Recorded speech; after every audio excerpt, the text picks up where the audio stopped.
So here we are going to be using, you don't need much oil, so we're going to be using about 1.5 tablespoons to 2 tablespoons of olive oil. I have 3 big potatoes here that I have already boiled. I have some peas here that I just quickly just put it in hot water and I took it out. I have about 1/2 teaspoon of salt here. I have some fresh coriander. Now this really gives it that taste, that really good taste. So we're going to be doing that. I did forget my ginger and garlic, so I'll go grab that.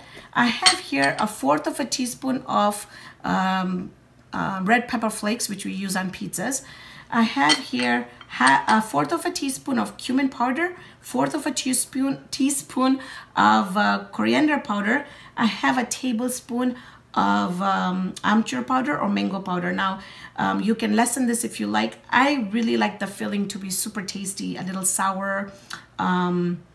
And also you can also increase the amount of pepper flakes, or you can also add cayenne for the heat. You guys know that I don't eat very spicy food, so that's why I've only put that much. And then here I have 1/4 teaspoon of mustard seeds, 1/4 teaspoon of cumin seeds. Here I have really tiny cilantro, what is that?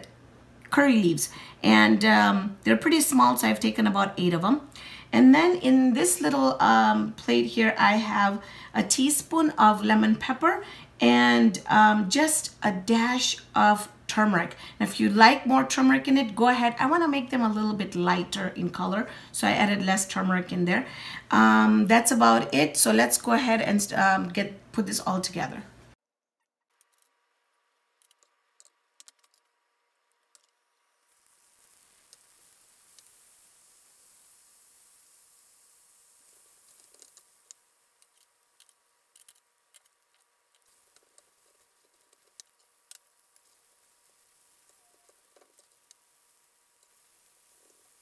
So you can see here, I added all my spices.